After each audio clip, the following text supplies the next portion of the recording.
So far, all right, I don't know.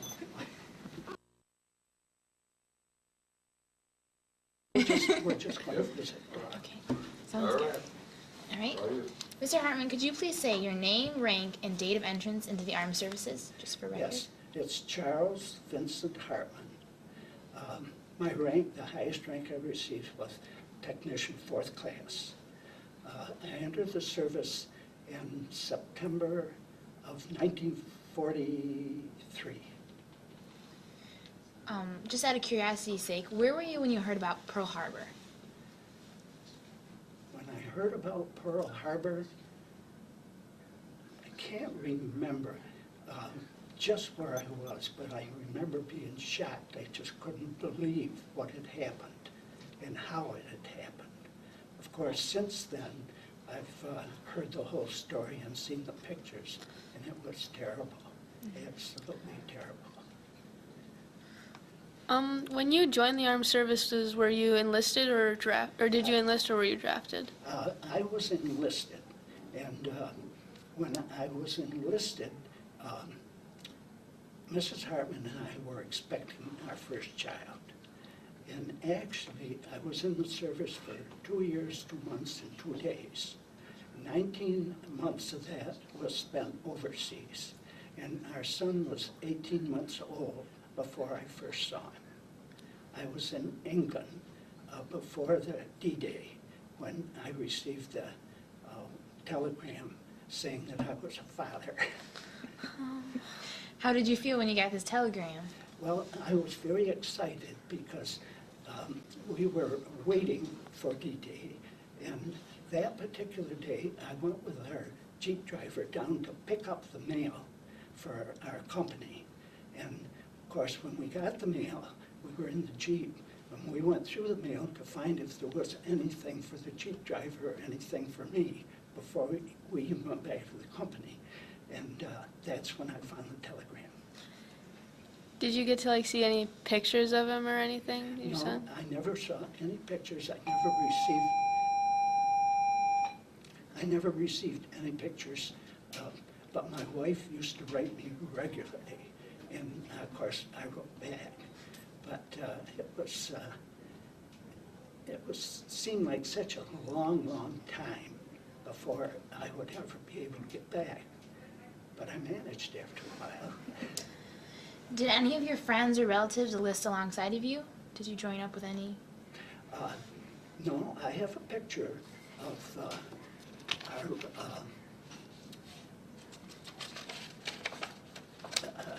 unit when we were enlisted. I have quite a few pictures here, but I have to see if I can find them.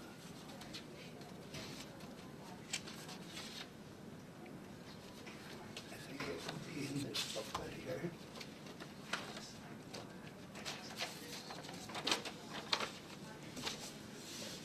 That was the group that when we enlisted. Did you know any of these Yes, people? I knew quite a few of them. In fact, the two Bright boys were twins, and then I knew several of the other fellows also. But we never stayed together after we were enlisted. We all separated. I never saw them in the service again. Where did you go for training? When we were enlisted, I went to Camp Upton on Long Island, and I was there until the petroleum companies were formed. And when the petroleum companies were formed, I went down to Camp Claiborne in Louisiana, and that's where we had our training. Our units were different than the regular Army units because they were a group of just companies. We weren't attached to any army or battalion or regiment or anything like that. Each company was independent of all the others. Excuse me.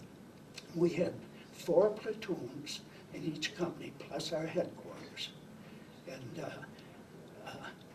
we did our training down at Camp Claiborne, during bad weather time. And then from Camp Claiborne, we were transported over to England. So, and we had training down there, and the weather conditions were terrible because it was rainy and wet. We just had pup tents out in the field, and they had down there, they had wild pigs. They were running all over. We'd come back, and pigs would have gone through the tent, and their footmarks would be all over everything. But our chef, our cook, was pretty smart. He dug a big ditch, big hole in the ground, put bait in there, and trapped one of the pigs, got down in there, and we had fresh pork to eat for a while. But the storms were bad, and there was a river that probably maybe about 8 or 10 feet down. If you were at the bank, you could look down and see the water. And the storms came, you could see the water rise. And when it reached just about to the banks, we were told to leave and go up to higher grounds, leave our equipment. And we went to higher grounds.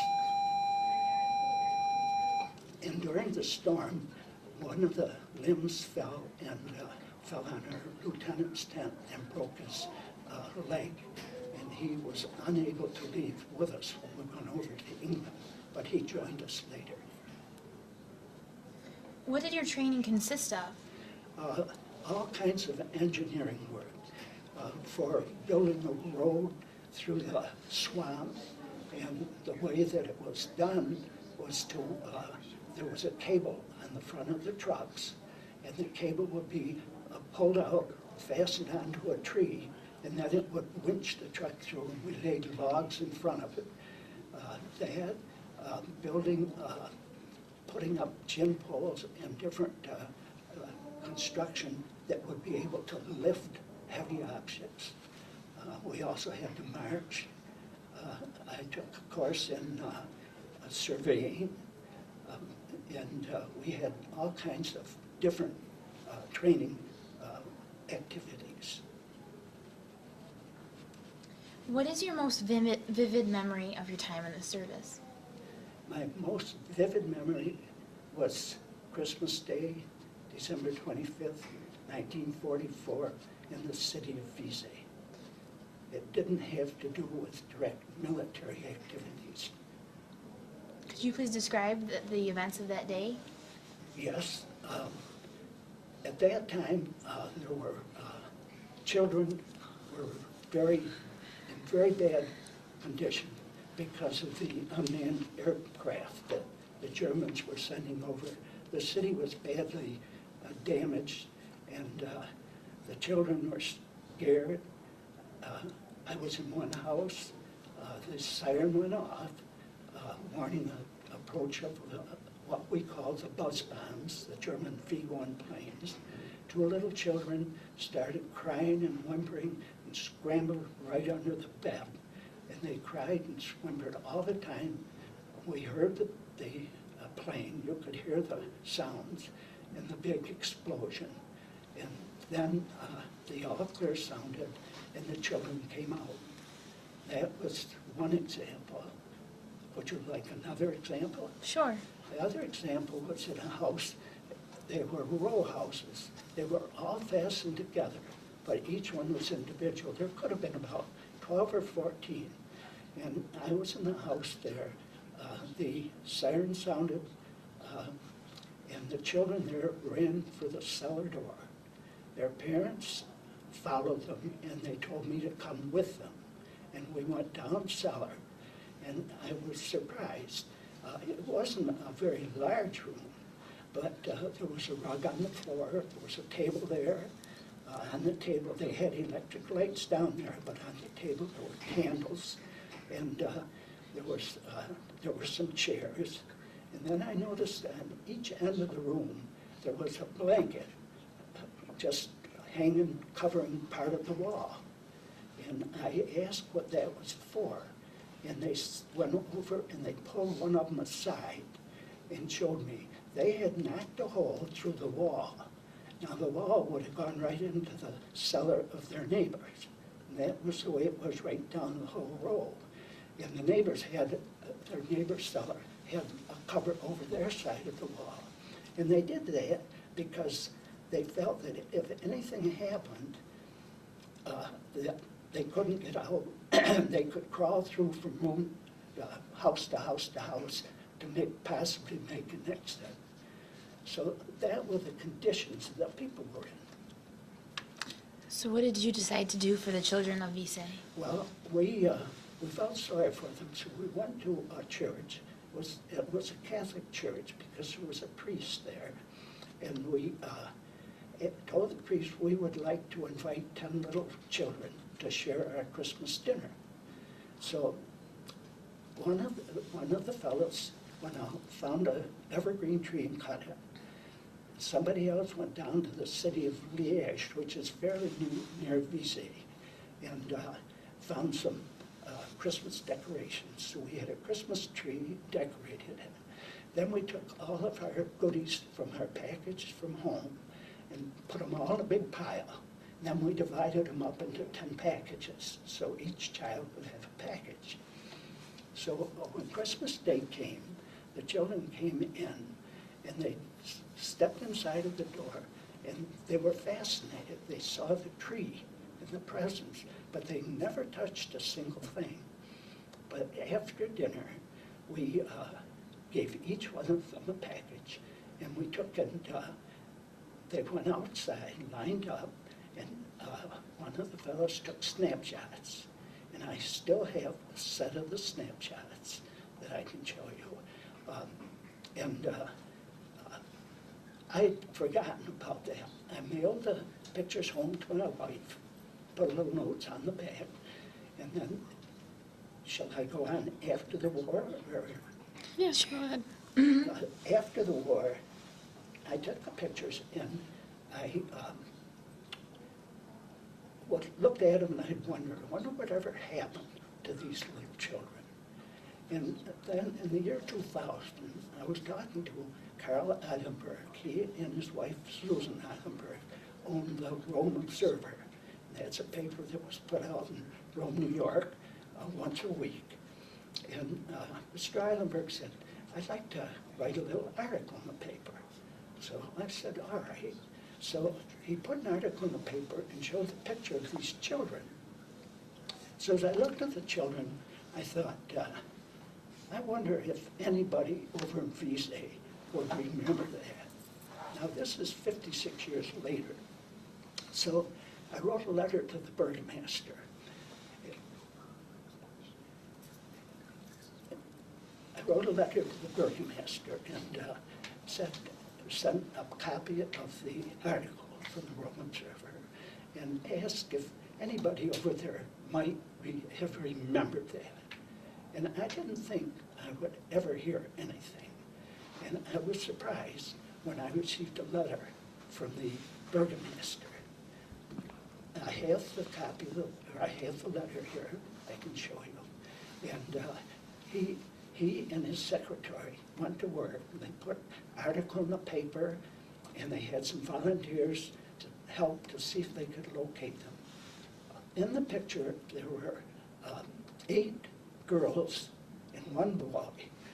There was another boy that was going to come, but he was sick, so his package of goodies we sent home for him. But the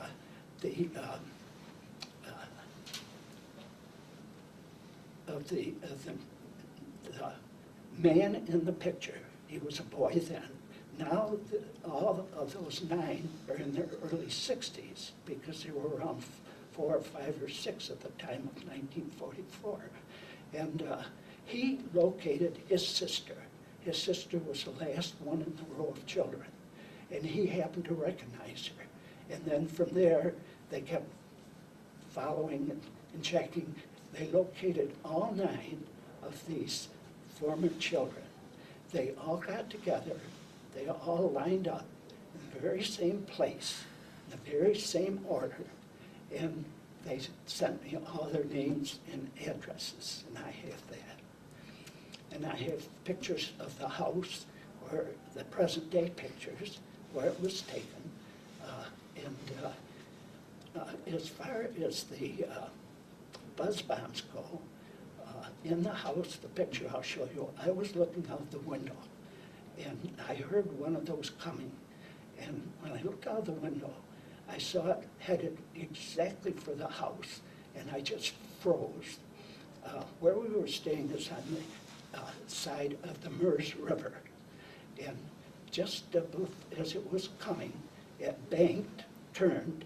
The minute it turned, I came to and I jumped over under a door frame, because that's the safest place if the roof is coming down. And it exploded on the other side of the river and blew in the window right where I'd been standing. I also have a picture of that particular explosion, which is in a booklet that was sent to me, and documented that. Would you like to, I'm sorry, they're just gonna fix your mic to make sure that, You have to scan these later? yeah. On the back is what I wrote notes I sent home to my wife.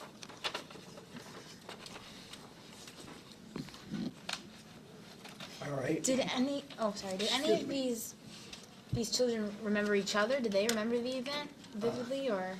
Well, they had not been together in 56 years, but since then, they have sent letters and telegrams, and they call up and everything. Now, it's interesting with some of the letters. One of the girls said that she remembered the dinner, and they had beetroot. Now, evidently, our cook must have served beets, and she remembered beetroot.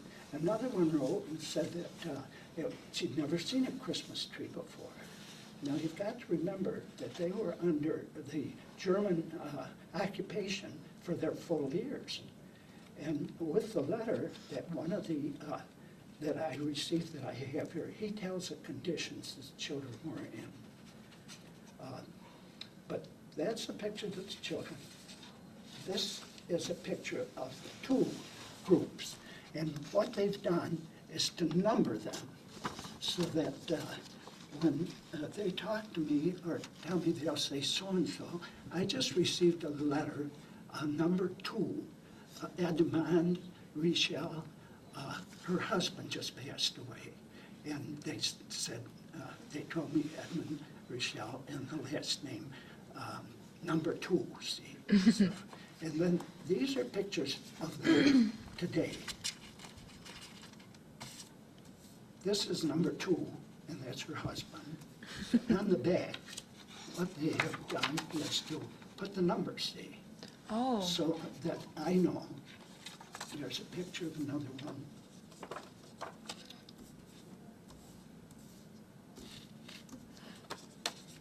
So there's 9. 1, 2, 3, 4, 5, 6, 7, 8, 9.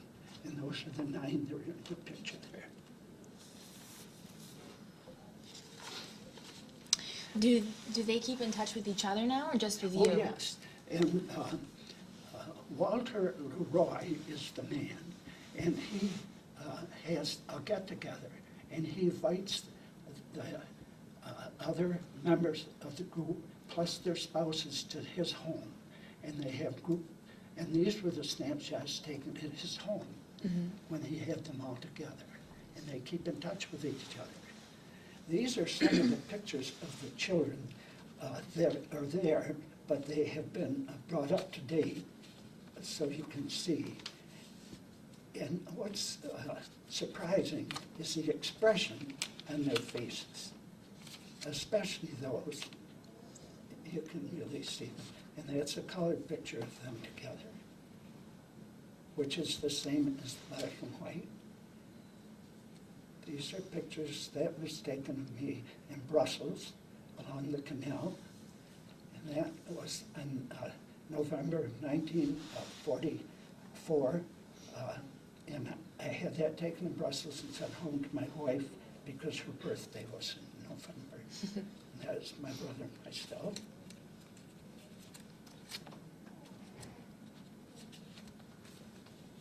It was my wife taken in February.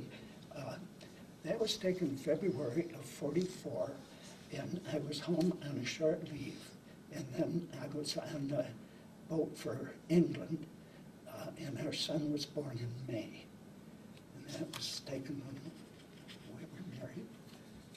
This was taken just a couple of years ago. That's a color picture of the children as they were in the year 2000. These are pictures of the house that I was telling you. That's where the pictures were taken. This was the attic window I was looking out of when the buzz bomb came.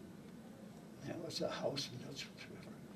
This happens to be the picture of the backyard of Mr. Leroy, Walter Leroy, and he asked me to send him a flag and told me the size, and I sent an American flag, and he put that up on his flagpole in his backyard. This is a picture of he and his sister when they were little. That's his sister and him. His father was killed disarming a bomb, and his mother told him that he had to be the father of the house, and she dressed him in a soldier's uniform to show him. And these are pictures of other families over there that I kept in touch with for years afterwards. Could you describe your first combat experience for us? I was not in combat, really. We were not a combat unit, but we followed the front lines in many places. And we were close enough we could hear small arms fire. And then other places, the big guns were shooting the projectiles over us. You could hear them whistle when they went over. And in one place, shortly after the invasion, we were putting a pipeline along a railroad track. And there was a town down further, and we were supposed to have the pipeline laid to the town by night. And all of a sudden, the Army vehicle come racing up and slammed on the brakes, and this officer got out and he says, "Who's in charge of this group?" And our sergeant says, "I am, sir," just as proud as he could be. The officer said, "What are they doing here?" And he said, "We've got to lay the line up to that town by night." He said, "What are you talking about? That isn't even taken yet. Get these men out of here and get them out fast." And it was 2 days later before we got back to continue. But while we were there, we could hear the projectiles whistling over our heads. Did you receive any injuries during your service time? Yes, I received an injury to my knee. It was during one of our constructions. We put up storage tanks to store gasoline in and to pass them on. And I injured my knee, and consequently, I'm a disabled veteran from the war, and I have been. I've had 2 operations on my knee, and I have considerable trouble with it now, but I am taken care of by regular appointments at the Veterans Clinic here in Rome. How did the injury occur? During the construction of the tank, and I can't remember exactly how, but I was laid up for a while. Oh, where did they take you when your knee was injured? There was a hospital that was not sure just where it was located. It was in a hospital, and the hospital had been badly damaged because they had blankets covering the broken windows and so forth. And the orthopedic surgeon treated me and said to be sure to report it when I was discharged. He said he could send me back to the States because I had enough points. You get so many points depending on the situation with the front and the campaigns and so forth, that he could send me back to the States. But he suggested that I stay with the unit because I probably would get back to the States sooner than if I asked to be sent back, because I could end up back in Paris and have to wait for transportation and so forth. So I stayed with our unit. So you receive points. There would be so many points. Like we landed 9 days after D-Day at Omaha Beach. And being within that framework of the D-Day landings, you get so many points. Being close to the front and other campaigns, you get so many points. And when you got so many points, you could qualify for returning to the States. So it was like reward points almost? Like, Well, yes, I Yes. think you could consider them that, qualifying points. Could you describe your a typical day that you would go through as a soldier? Yes, I can tell you, in Visa, we were constructing a tank in Holland, and Holland wasn't too far from there. And we would leave in the morning and go up to Holland. It was cold, very cold. These tanks we put up were different sizes. They were in pieces. The bottom would remind you of a big pie with V sections. They all would overlap with a gasket in between, fastened together with nuts and bolts. The sides were 4 by 8 sizes, and they were 3 high, so they'd be 24 feet high. And they would circle around the outside. And in the biggest tank, there were 32,000 nuts and bolts that went through to hold it together. And in Holland, it was so cold that we had a first aid, we had 2 first aid people with us. And they would build a fire. And they, from the fire, we had canned rations for our lunch. And we would open the tops, they wouldn't explode, and set them around the edge of the fire so they'd be hot. And then we would take the nuts and bolts and put them in metal cans, set them near the fire so they were warm enough so when they were put through, our fingers wouldn't be frozen. But then at night, we would return back to Visa. You mentioned the canned portions. Like, what kind of canned foods would you? They were what they called, I forget the name of them. One can was supposed to be a meal in itself. And the canned rations, they called them. And I think you could compare them maybe like a can of corned beef hash that you open nowadays, only it would be for a meal. And you would receive one for breakfast, lunch, and dinner? Yes, except we ate breakfast in Visa at a place where we were living.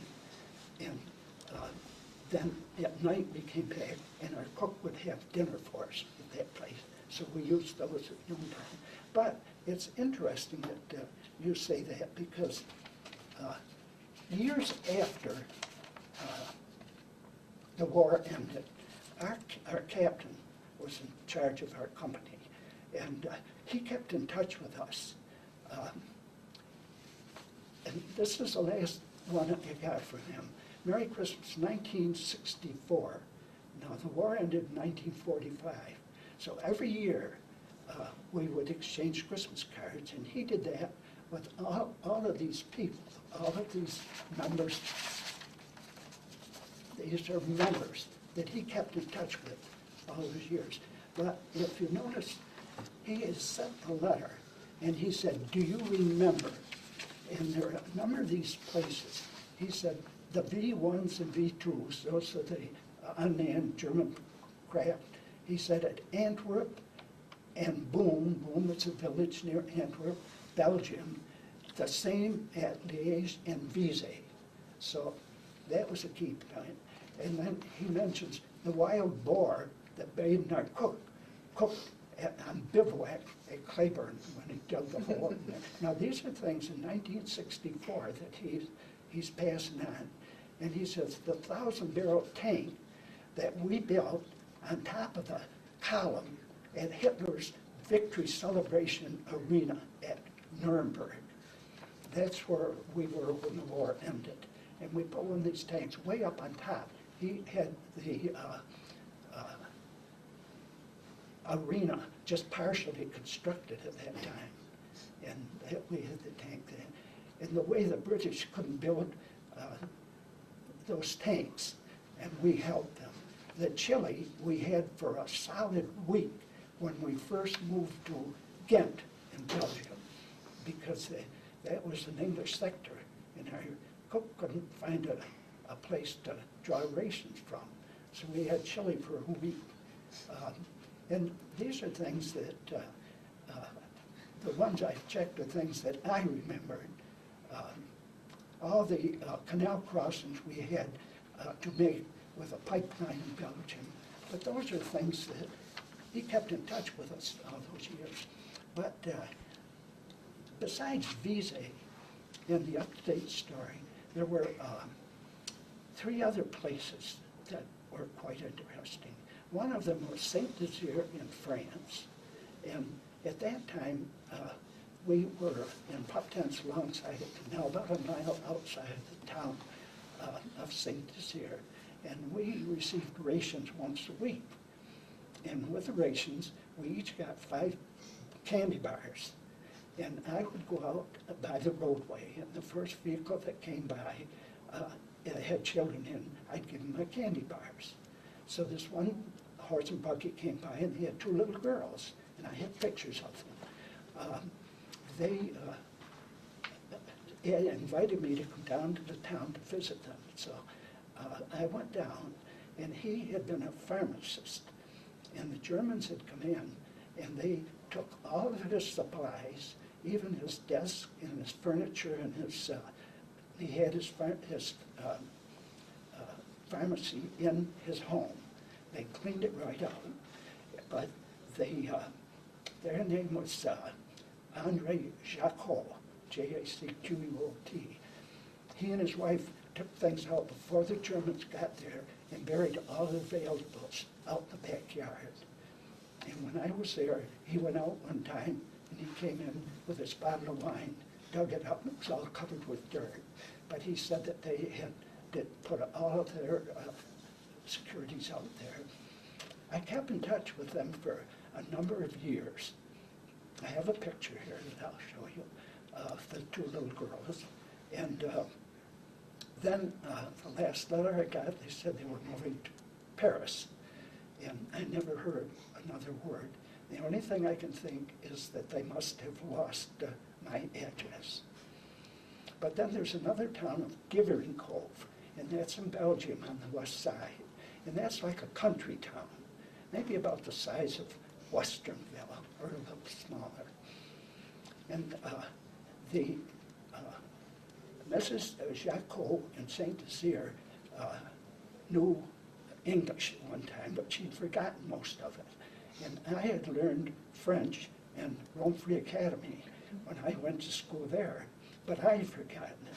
So the 2 of us got together and refreshed her English, and she refreshed my French. So I ended up being the French platoon, the interpreter for our platoon. And I went to Givering Cove ahead of the rest of our unit, our platoon. It was very interesting because they had a school there. It's 2 stories high, and as I remember, I think it was brick, like a square building. And we took over the 2nd floor for our kitchen. And as I went up the outside stairs, there was a window showing into the room. And it was a room maybe as long as this, a little wider. In the very center of the room was a semicircle of children sitting in chairs. A pot-bellied stove was in front of them. The stovepipe went up and out through the outside wall. And in front of them there was a nun who was a teacher. Now, as I looked around the room, there wasn't any furniture in the room. These children huddled around that stove. But when you looked at them, they had their winter boots on, they had their winter coats on, they had their hats on and their mittens on. They were that dedicated to wanting to, the parents wanted them have the education. And they said that the Germans closed the school down and removed all the furniture from the school when they were there. And then I went to a farmhouse there, and the children were playing. It was cold. There was no snow on the ground, but they had a haystack outside, and probably about as high as this room. They had a ladder up, and the children would climb up the ladder and slide down the other side like we do in the winter down the snowbanks. And that's what they were doing for fun. And the mother called them in, had hot chocolate for them. And then I also visited a windmill for grinding grain, and they actually used it. And the man that ran it took us up. There was a platform around the outside, and he started it up. And the thing shook so, I thought it was going to fall over. I couldn't wait to get down. But they used that. The farmers would bring the grain, and they would grind the grain into flour for them. Then also, what they did, it was winter, it was cold. They took trees. Well, you gotta fix. Sorry about that.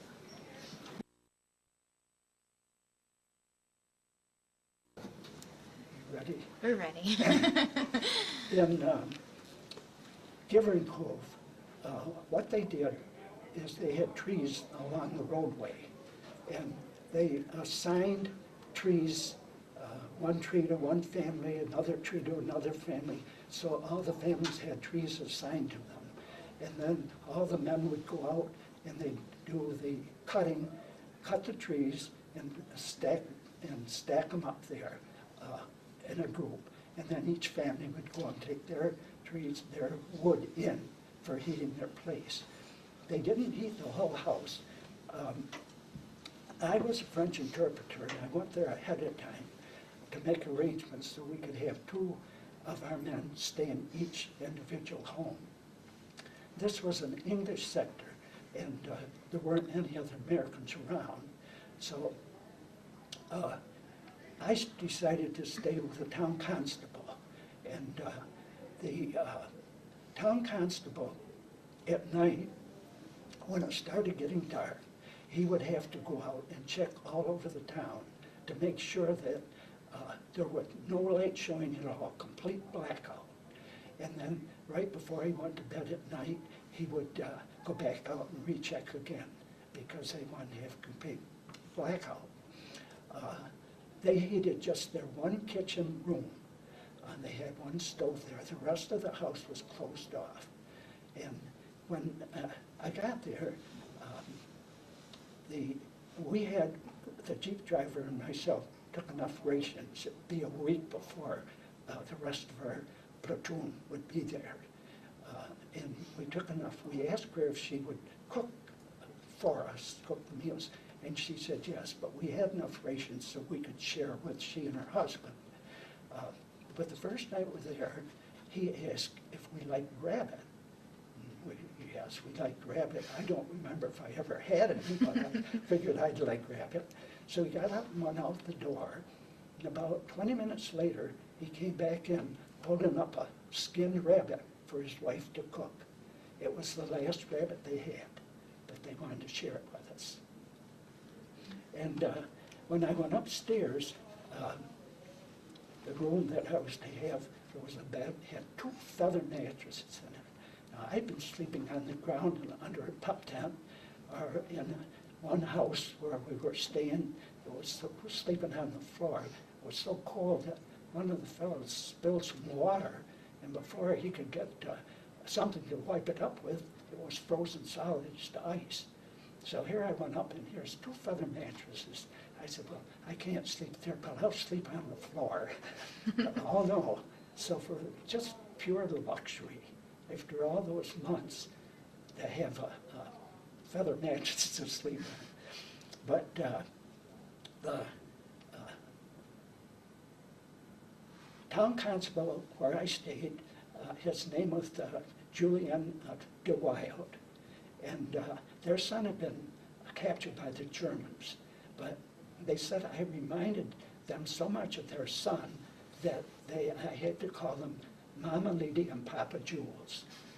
Well, we kept in touch for a number of years, and the Papa Jules finally passed away, and their son had been, they said their son was liberated, freed. He was completely bald, and he was sick, but he recovered, and he moved to Paris. So when his father died, he had his mother move to Paris with him.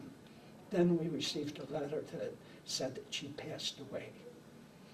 Then there's one other place, Brussels, Belgium.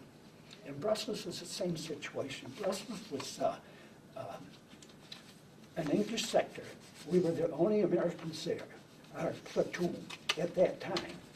And our officer, we were doing some reconstructing a petroleum place alongside of the canal. And we were staying, just our platoon, in a boathouse. Now, it's a private club, boathouse club. And they kept their boats in there, and these families were members, see. Well, the young people heard that we were there. So the first Saturday, they all come flocking down, and I became acquainted with one of the families. Their name was DeWilde. H. Julian DeWilde was the father. He was an architect. He did a lot of work for, in fact, he designed the Belgium building for the World's Fair when it was held in Italy, and I think it was 1928. And he was commissioned to do that by King Leopold II. So I became acquainted with them, and we kept in touch for up to the 60s, so it had been 20 years anyway. I have all kinds of pictures of that, of the family and the children. They had young people. It was like a family. I'd go down there in the evening. I'd catch 2 trolleys, because our officer said we could go anywhere we wanted to. We didn't need passes, but we had to be in condition to go to work 8 o'clock in the morning. So in the evening, I'd take trolleys and go down up to DeWilde's place, and we'd visit. We'd go through photo albums of theirs. We played Monopoly. Monopoly was in French. They took and they had a room that they had reserved for the British officers for their R&R, rest and relaxation, from when they came back from the front. And they had it reserved so that the officers could stay in their room in their house. But after I was there, they canceled that because they thought if I had a chance to come back to Brussels, they wanted to have a room for me. And fortunately, I did get a chance to go back. And when I went back, at that time, there were Americans all over the place. And they had a PX down in the city. So when I got, our officer let us take a weapons carry, and I think there were 5 or 6 of us. We were, I think, in Germany at the time, but he let us take a weapons carrier for the weekend to go back to Brussels. So at that time, they had a place special for the American soldiers. And when I got there, I called up Mr. DeWilde and told him that I'd come back. So he told me which trolleys to take to meet him. And so I took him, and he was waiting on the corner. And he said, "Where's your bag?" And I said, "It's back where I'm staying." He says, "Oh, no." He says, "You're staying at our house." He put me back on the trolley to go back to get my bag so I could stay in the room at their house. So the only thing I could do to repay them, they had a PX then, so I went down to the PX and I purchased all the things I could think of, toothpaste, toothbrushes, soap, and took them back. And they were just elated. They says, "You're just like Father Christmas." That's what they called Santa Claus. And in Brussels, when I was there before, I did go to one of the department stores. And I was surprised because I went in and this was the early part of December. There was a Santa Claus up on a pedestal, just like we have in the United States. And I thought, oh, they have these Santa Clauses over here also? And the mothers were there holding their little children, and one by one they'd go up and sit on his lap, just like they did here. And it just amazed me because it seemed so strange. I never thought, well, yes, they'd have Santa Clauses. And they had some candy, and they had some, delicious looking licorice squares. And my friend and I thought, boy, they really look good. So we bought some. And when we got outside the store, we wanted to eat one. Well, all it was just plain gelatin, solidified gelatin, no flavor at all. The first child we saw, we gave him our bag of candy. But I have all these pictures. We've kept in touch for years. Now, what I would like to do is to return these original pictures to members of the family if they're descendants of the DeWilde family. So I figured, how am I going to find out? Because 1964 was the last that I heard from them. So I talked to my friend on the phone, Walter Leroy, and told him about this. So he said, let me see what I can find out. Now, he doesn't speak English, but and his companion doesn't speak English, but they have a friend who's an English teacher, so she gets on the phone and acts as interpreter. But he has already got the information from Brussels, from the directory and DeWilde's. And he's also, because Mr. DeWilde was an architect, his wife's father was an architect, so he's now in touch with the architectural group over there, and they're researching it to see if they can locate descendants of the DeWilde's family, so I can return these original photos for them. So we're working on that now. Did I get carried away? No. But as far as the visa goes, that's ongoing all the time. I don't know if you have any other questions along those lines or not that you'd like to ask. Well, along the military lines,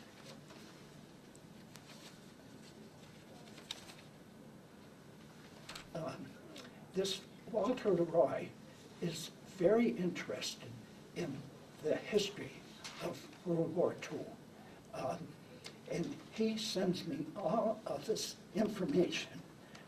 He has also taken, and unknown to me, he contacted the World War II, and I didn't know anything about this until I received this information.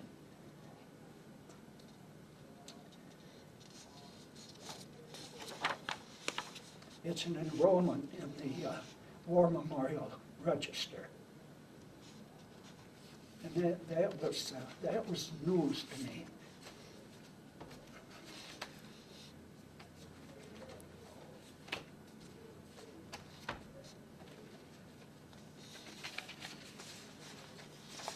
Now, this Walter Leroy, what he has done is to adapt a cemetery plot from an American soldier who was killed over there. Now they do that. The cemeteries, this particular cemetery is in Henri Chapelle Cemetery. Those are pictures of the cemetery plot. He and his companion have adapted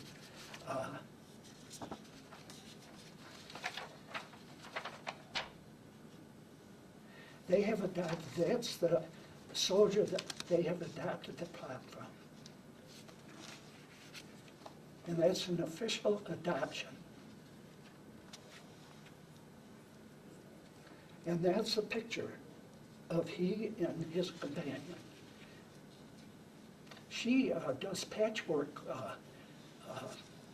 quilting and does homemade things, and she has sent these most beautiful gifts over to Mrs. Hartman. They're just beautiful. One of them is a Christmas scene, and it's on a throw, and it shows the star, and it shows a little red. It's really beautiful. It's a cloth thing.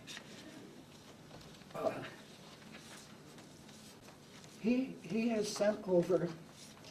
He and his companion went to France when last year when they had their great celebration, and he sent me a box with some sand in from Omaha Beach. I talked to my doctor over to the Rome Veterans Clinic, and he asked if I would give him a sample of that sand. So I put it in a little glass jar and put a marker on it, sand from Omaha Beach, France. And I thought he wanted it for a collection, but he wanted it put on his desk. And every time I go over there, now this is about last year, so it's been 2 years.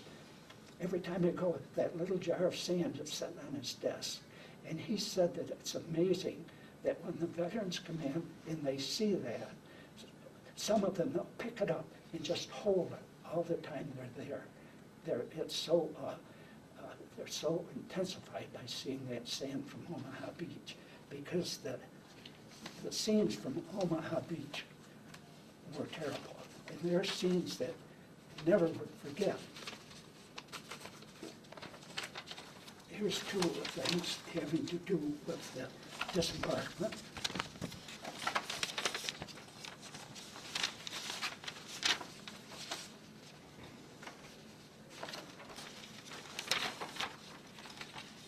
Those are just scenes, and they're very realistic.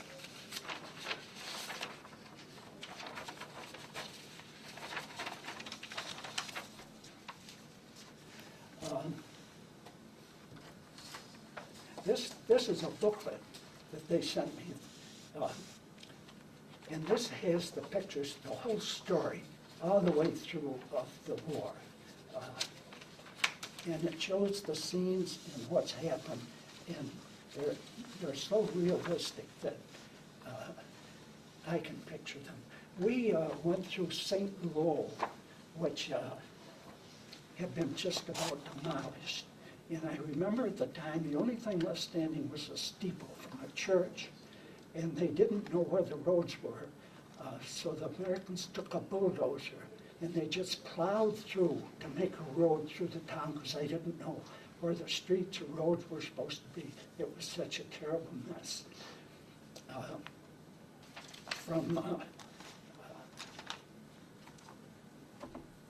This is a booklet that was put out, I think, about 2 years ago, from the city of Visay. And it's similar to what your class is here in oral history, except this is a booklet. And they have interviewed different people, soldiers like that, to tell their story about what happened to them. Each one tells their story, and they send it to me, and on here they have marked, my friends over there, what the buzz bombs, the unmanned planes look like. And that is a picture of what they're made up of. And then this is a soldier that tells the story about this, we call them buzz bombs, exploded over there. And he tells the story how he came on leave to visit his parents, and he was downtown, and he heard this one coming, and the motor stopped, because you never knew what was going to happen. There would be maybe 1, 2, maybe 3 at a time, and you could hear them. They had a very unusual sound to their motors, like a stuttering sound. Sometimes you'd hear the sound all the time. They'd go in a glide till they exploded, the motor running. Other times the motor might stop, and if you saw them, you could see them, they'd glide down to the explode. Some of them would bank around. I saw one do the loop once before it hit the ground, so you never knew. Well, this soldier had this happen to him, and that was what it was. That's the damage it did, and that was the date of the one that I saw out of the window that blew my window in. And then also, this Mr. Leroy shows his picture and his father's picture. His father was exploded, dismantling a bomb, exploded. I translated the article about him. But in this book from Vise, he put this article about these children for Christmas time. And it starts there. It's in French, but that's what they have been doing there.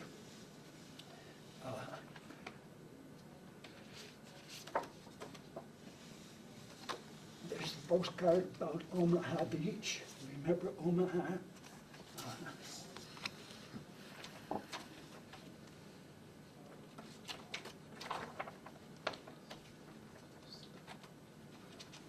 This is a brochure on D-Day.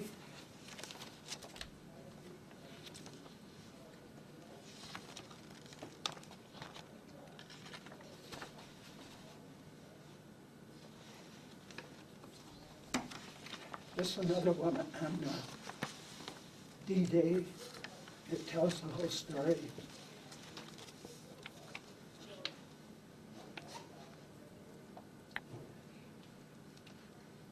We took and we left from Falmouth, Land's End in England on a small boat or ship, and we had to stay overnight before we could land on the beach. We landed 9 days after, so that would be 8 days after. And that night, the German planes were coming across dropping bombs. Now the ship we were on, or the boat, had been made to carry the troops across. So all there was a little wooden step going from where we were up on the deck. And all of a sudden, the guns started, we could hear the explosions from the German planes, and the guns on the ship started firing, and the shrapnel coming down sounded like hail hitting the deck. And all of a sudden, there was a big explosion. I heard the steam hissing, and the boat rocked, and somebody hollered, "We're hit." Everybody on their feet. Well, everybody jumped down. I was on the top bunk, and there wasn't room for me, so I just stayed there. But what had happened, the bomb had dropped in between our ship and a minesweeper next to us and broke the steam pipe on the other boat. So, but it was scary. I have a map here. You can open it up if you want. That shows the route that I took over there. Now that's a map. It's a German map that It's quite far. I brought back from back in 1945. So that's an old map. And that I have the outline. We landed up in Scotland, and then we were in England, and then from there is where we were all over there. We moved around a lot. Yeah. These days, when one couple who had quite a bit to do with getting the young people, or the former children together, came over to the States and visited Mrs. Hartman and myself. And they brought all these gifts from the members of the families and from Vise, the city of Vise. And they brought a plaque that the city sent over. And that was made special because it says Belgium on it. And when they make any over there, they always use the French word Belgique. So they sent that over.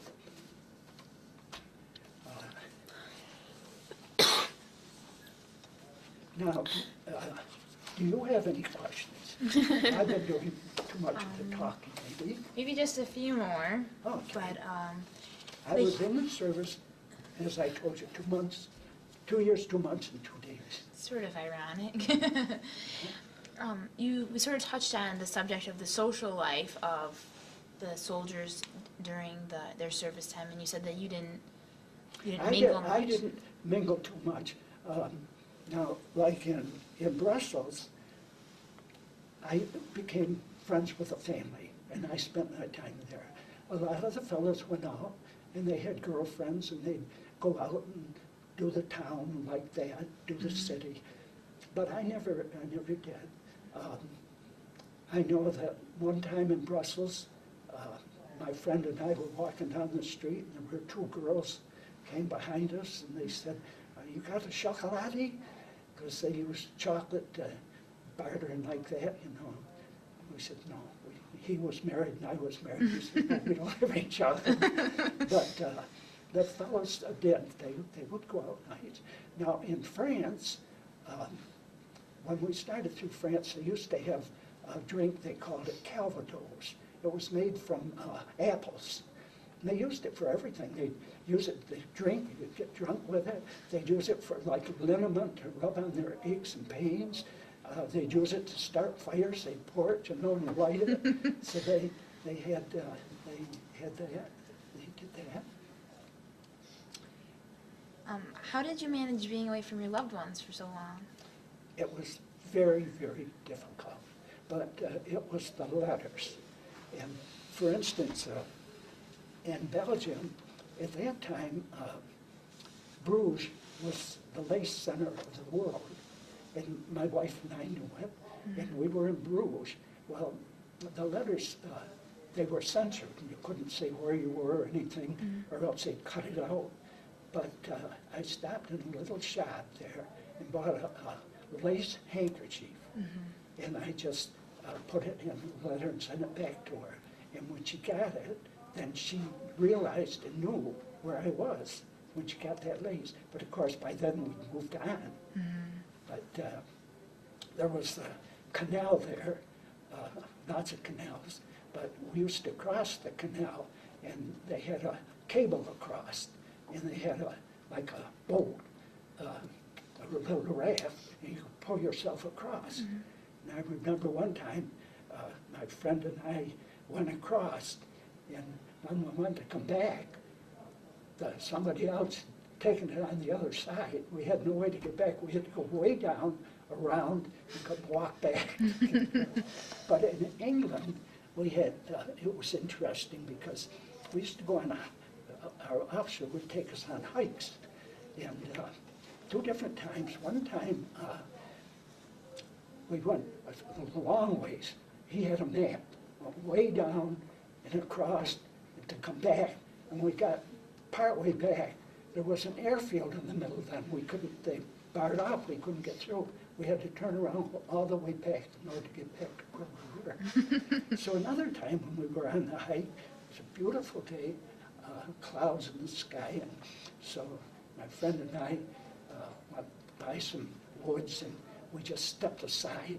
And so we just laid there in the field for a long time and watching the planes. That's when the big bombers were going over, watching the planes. And so finally we decided at the time we got back, so we went out to the road and started back, and we saw this line of soldiers coming. We said, "Geez, somebody else is having to march." Well, what had happened, so many of the fellows had dropped out. They turned and they started over picking up all the ones stragglers that dropped out, returning. So we had to fall in, so we still had to go all the way around. What was it like when you got to return home, like after the war?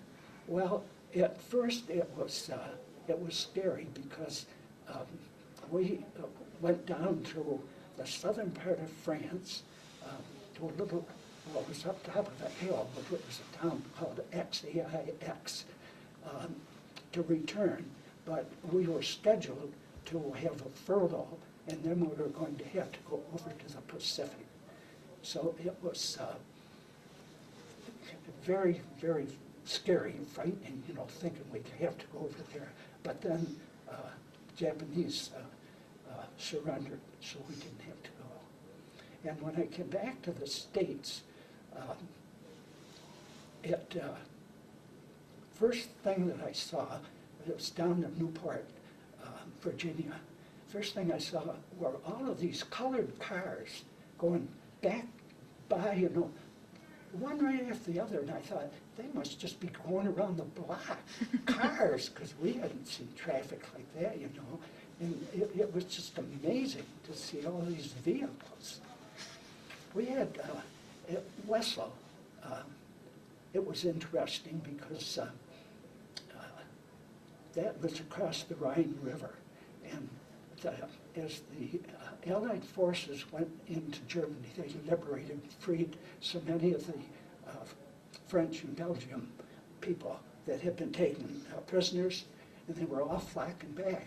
Well, we were on the, before they took the bridge, before they would cross the river, for about 5 days, there was just steady bombardment, and we were waiting.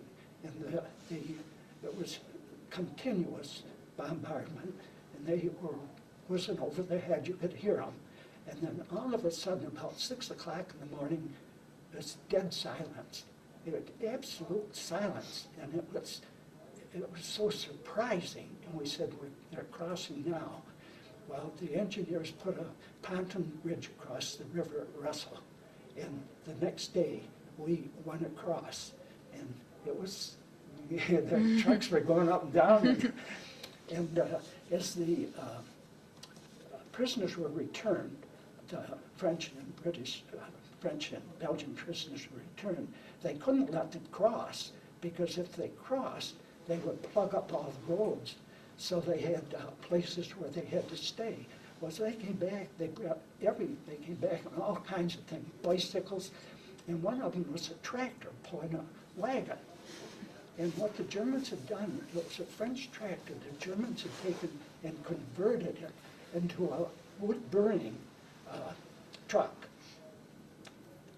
And they had a regular stove on it, and they had hard wood, and put it in and light it, and then after the fire get going, you could take and light a match at the exhaust pipe, and if the flame come out blue, then it was ready to start. And so we used to take that and drive that around the field there and through the crater holes, and if we got stuck with it, we'd take the truck and pull it out until we used all the wood up, and then some of the GIs tried to use coal, and they ruined the stove, so I couldn't use that. And we had another platoon that was about a couple miles further down from us. And I took a bicycle and went to visit them. And when I was coming back, I was crossing an open area, and I heard this bullet zing by my ear and plop into the ground. And I thought, that's some crazy GI. And just then one a little louder, a zing plop. I thought, that's no GI.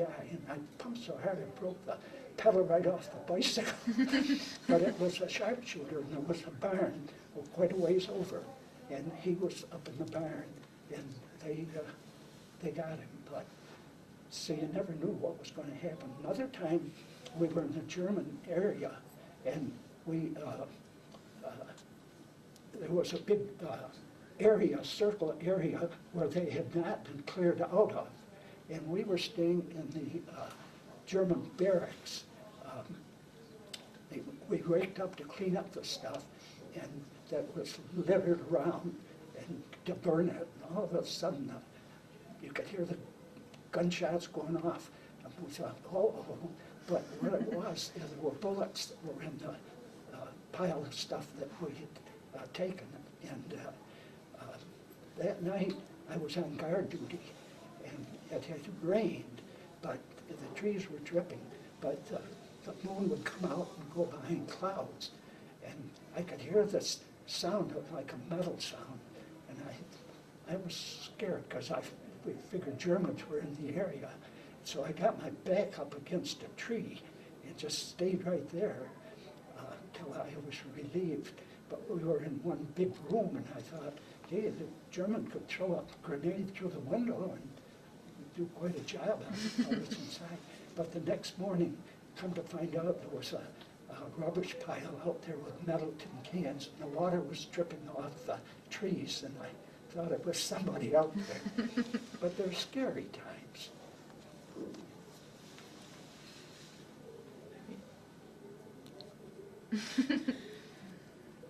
Are you having more questions to ask? I'm good.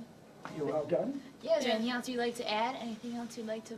Well, I think that I probably have talked plenty long enough. There's lots of things I could talk about. I think that it's covered pretty much everything. I do have a calendar there, if you want to hand it to me. They sent me that this year, and it's very interesting. It has to do with Bastogne, and I do have a map of Bastogne. And they, General McAuliffe, they wanted him to surrender, and he sent the reply back, nuts. So they call Bastogne the Nuts City, and it's a very popular tourist place now. But they sent this calendar to me for 2005, and it gives the scenes, it shows the scenes of different things that happened over there. This is all in French. But they,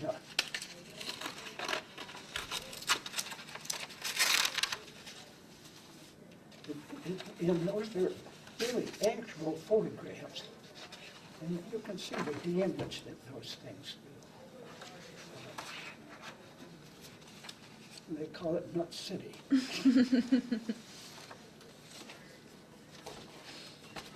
So how did what was it like? Just for my personal curiosity, what was it like seeing your wife and your son for the first time after so long? I was flabbergasted. She had moved. She had moved from. Now, when I left, we had an apartment, and at that time we hadn't been married very long, and we didn't have any big savings or anything like that. But I didn't need money because I didn't smoke and I didn't drink, so I had to take just about all of my pay and send home to her, and I just kept a few dollars if I needed anything. And she moved to another apartment, so it was a brand new place, or different place. It was just amazing. The first night that I was home, I couldn't breathe. It was cold. It was November. I had to go and raise the window up and stick my head out the window because I was so used to the outdoor, the open area and everything, and I was just stifled. But our son, it's just amazing. But then later we had a daughter, so I enjoyed the early lives of a baby. So I didn't show you the pictures of Brussels, but I have all kinds of pictures there. Thank you. Thank you. We very should probably much, get Mr. scanning and taking. Thank you very much. You're welcome. You were a wonderful interviewee.